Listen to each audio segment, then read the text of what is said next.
नमस्कार, मैं सुधीर चौधरी। तो दोस्तों, अब उन लोगों के मुंह पर सबसे बड़ा तमाचा पड़ चुका है जो हमेशा यह कहते थे कि भारत तो हमेशा चीन के पीछे चलने वाला देश है और भारत कभी चीन के आगे जा ही नहीं सकता। लेकिन दोस्तों, आपको याद हो तो हमने यह बात आपसे कई बार कही थी कि अब दुनिया की ग्लोबल पावर की तस्वीर तेजी से बदल रही है और जो ताकत कभी भारत के विरोधी देशों के पास हुआ करती थी, वही पावर अब धीरे धीरे भारत के हाथों में आती जा रही है। और हाल ही में एक ऐसी धमाकेदार खबर आई है जिसने चीन के पांव तले की जमीन ही खिसका दी है, क्योंकि रिपोर्ट के अनुसार भारत ने आखिरकार चीन को पीछे छोड़ दिया है और अब भारत दुनिया का तीसरा सबसे ताकतवर देश बन चुका है। तो आइए पूरी अपडेट को समझते हैं इस वीडियो में कि आखिर भारत किस मामले में तीसरा सबसे शक्तिशाली देश बन चुका है और यह ऐतिहासिक उपलब्धि आखिरकार संभव कैसे हो पाई। लेकिन उससे पहले अगर आप चाहते हैं कि भारत की आवाज़ पूरी दुनिया तक पहुंचे और हमारा देश हर क्षेत्र में आत्मनिर्भर बने, तो इस वीडियो को लाइक करें और सब्सक्राइब बटन दबाकर इस चैनल को सब्सक्राइब करें। देखिए दोस्तों, दुनिया में सबसे ताकतवर वही माना जाता है और उसी को दुनिया के कोने कोने से सच्चा सम्मान मिलता है जिसके पास अपने आप को सुरक्षित रखने की असली ताकत हो, और इसी ताकत के माध्यम से वह देश अपना दबदबा बनाए रखता है। आप चाहे जिस देश का उदाहरण ले लीजिए, चाहे अमेरिका हो, चीन हो, रूस हो, जापान हो या फिर भारत हो, ये सभी ताकतवर देश किसी न किसी खास मामले में अपना दबदबा और रुतबा बनाए हुए हैं। यही कारण है कि इन सभी देशों की पहचान दुनिया के कोने कोने में बनी हुई है और अपनी इसी मजबूत पहचान का फायदा ये पिछले कुछ सदियों से लगातार उठाते आ रहे हैं।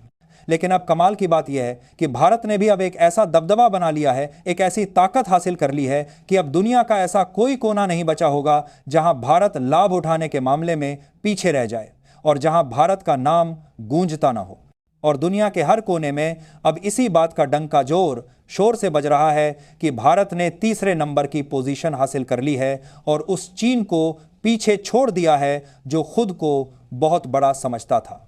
यहां बात हो रही है ग्लोबल एयर पावर रैंकिंग की, जहां पर भारत पिछले कुछ दशकों से लगातार चौथी पोजीशन पर बरकरार था। तीसरी पोजीशन पर हमेशा से चीन काबिज हुआ करता था और अपनी ताकत का रौब दिखाता रहता था।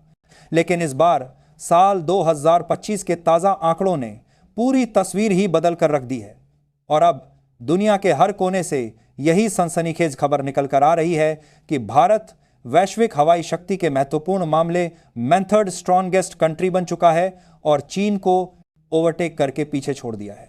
यानी कि जो चीन अपने आप को एशिया में भारत से कहीं ज्यादा बड़ा और बलशाली समझता था, अब उसी घमंडी चीन का सिर भारत की शक्तिशाली वायुसेना के सामने झुक चुका है, क्योंकि पहले नंबर पर अभी भी अमेरिका मजबूती से काबिज है, दूसरे नंबर पर रूस अपनी जगह बनाए हुए है और उसके ठीक बाद अब तीसरे नंबर पर गर्व से आ चुका है हमारा प्यारा भारत, और चीन खिसक कर नीचे चला गया है चौथी पोजीशन पर।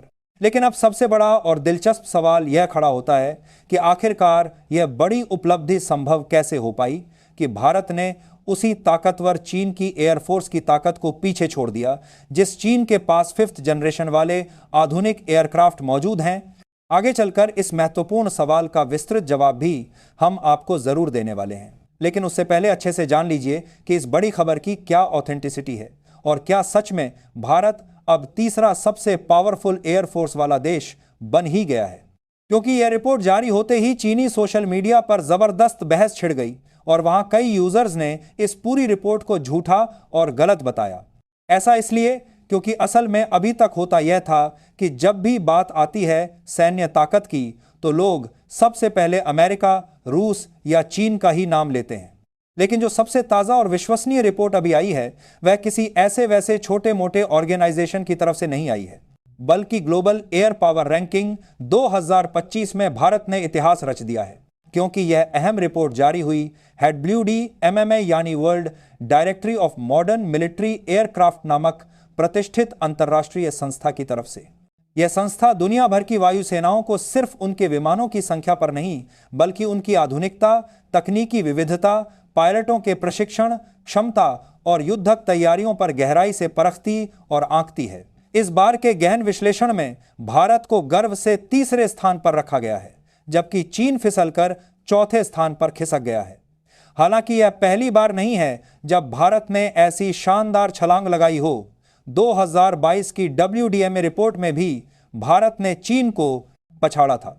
उस वक्त भारत को 69.4 अंक और चीन को 63.8 अंक मिले थे, लेकिन उस समय कई अंतर्राष्ट्रीय विशेषज्ञों और विश्लेषकों ने इसे टेम्परेरी यानी अस्थायी उपलब्धि कहा था और कहा था कि यह ज्यादा दिन टिकने वाला नहीं है। लेकिन अब 2025 की ताजा रैंकिंग ने यह बिल्कुल साफ करके रख दिया है कि वह कोई इत्तेफाक या संयोग नहीं था, बल्कि भारत की दूरदर्शी रणनीति और आत्मनिर्भरता की मजबूत नीति का शानदार नतीजा था। भारत भले ही बीच में चौथी पोजीशन पर चला गया था, लेकिन अब फिर से अपनी वही तीसरी पोजीशन मजबूती से हासिल कर चुका है, जिसका अनुमान इस संस्था ने साल 2022 में ही लगा दिया था। दरअसल चीन चाहे जितना भी उछल कूद मचाए और चाहे जितना भी शोर क्यों ना कर ले, लेकिन आधिकारिक रिपोर्ट साफ साफ बताती है कि भारत की वायुसेना के पास अब सिर्फ संख्या का बल नहीं, बल्कि उच्च गुणवत्ता और आधुनिकता भी मौजूद है।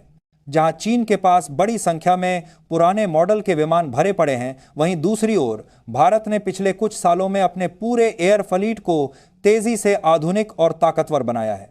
रफाल जैसे घातक लड़ाकू विमान, स्वदेशी तेजस, ताकतवर सुखोई, मिराज और सबसे बड़ी बात कि आने वाला AEMCA प्रोजेक्ट, यह सब मिलकर भारत को एक सुपर पावर एयरफोर्स की ओर तेजी से ले जा रहे हैं। और यही मुख्य कारण है कि कोई कुछ भी सोचे या माने, लेकिन भारतीय वायुसेना में वह जबरदस्त ताकत और कौशल है जो शायद किसी और में नहीं है। तभी तो हाल ही में ब्रिटेन जैसे विकसित देश ने भारत से एक महत्वपूर्ण समझौता किया, जिसमें इंडियन एयरफोर्स के अनुभवी पायलट ब्रिटेन के पायलटों को उच्च स्तरीय ट्रेनिंग देने जा रहे हैं।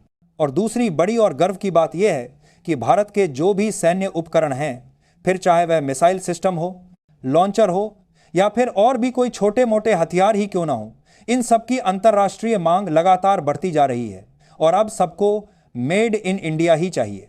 यानी कि भारत जो पहले हथियारों का इंपोर्टर हुआ करता था, अब तेजी से एक्सपोर्टर बनता जा रहा है। इसलिए यह ऐतिहासिक उपलब्धि सिर्फ तकनीक और हथियारों की नहीं, बल्कि सोच और आत्मविश्वास की भी बड़ी जीत है। पहले भारत अपने हर लड़ाकू विमान के लिए पूरी तरह विदेशों पर निर्भर था, लेकिन आज वही भारत अपने शक्तिशाली विमान खुद बना रहा है, खुद डिजाइन कर रहा है। मेक इन इंडिया के तहत न सिर्फ तेजस, बल्कि कई एडवांस्ड ड्रोन, हेलीकॉप्टर और घातक मिसाइल सिस्टम भारत में ही तैयार किए जा रहे हैं। यही मुख्य कारण है कि अब भारत की वायुसेना को दुनिया की सबसे अनुशासित, कुशल और प्रभावी वायुसेनाओं में गिना जाने लगा है। अब अगर एशिया के पावर बैलेंस की महत्वपूर्ण बात करें, तो भारत ने वहां भी बड़ा कमाल करके दिखाया है। प्रतिष्ठित लोवी इंस्टीट्यूट द्वारा जारी की गई एशिया पावर इंडेक्स 2024 रिपोर्ट में भारत ने जापान जैसे विकसित देश को पछाड़कर तीसरा स्थान हासिल किया है। यानी हवाई शक्ति के मामले में जब दुनिया से तुलना की गई तो भारत गर्व से तीसरे स्थान पर दिखा। लेकिन जब वहीं केवल एशिया महाद्वीप में ओवरऑल सभी प्रकार की ताकतों को मिलाकर देखा जाए, तो अब भारत एशिया का तीसरा सबसे शक्तिशाली और प्रभावशाली देश बन गया है। लोवी इंस्टीट्यूट का यह इंडेक्स केवल सैन्य शक्ति नहीं, बल्कि आर्थिक ताकत, कूटनीतिक प्रभाव, रक्षा नेटवर्क, भविष्य की क्षमता और सांस्कृतिक प्रभाव जैसे 8 प्रमुख और महत्वपूर्ण मापदंडों पर देशों को बारीकी से रैंक करता है। इस कठिन स्केल पर भारत ने जबरदस्त और शानदार प्रगति दिखाई है। खासकर डिफेंस प्रोडक्शन, वैश्विक प्रभाव और आर्थिक स्थिरता के अहम मोर्चे पर भारत ने जापान जैसे मजबूत देश को भी पीछे छोड़ दिया है। भारत की तेजी से बढ़ती हुई अर्थव्यवस्था, विशाल और प्रतिभाशाली युवा आबादी और आत्मनिर्भर डिफेंस इंडस्ट्री ने मिलकर हमें इस प्रतिष्ठित रैंकिंग में ऊपर पहुंचाया है। अब भारत केवल हथियारों और उपकरणों का खरीदार नहीं, बल्कि एक मजबूत एक्सपोर्टर भी बन चुका है। मिसाइल सिस्टम से लेकर एडवांस ट्रेनिंग टेक्नोलॉजी तक भारत अब दूसरे कई देशों को सिखा रहा है कि आधुनिक और प्रभावी डिफेंस पॉलिसी कैसे बनाई और लागू की जाती है। सैन्य विशेषज्ञ और विश्लेषक मानते हैं कि भारत का यह शानदार उदय अचानक या रातों रात नहीं हुआ, बल्कि यह एक लंबी सोची समझी रणनीति का सफल परिणाम है। पिछले पूरे एक दशक में भारत ने डिफेंस पॉलिसी, विदेशी साझेदारी और घरेलू उत्पादन तीनों अहम मोर्चों पर मजबूत योजना बनाकर लगातार काम किया है।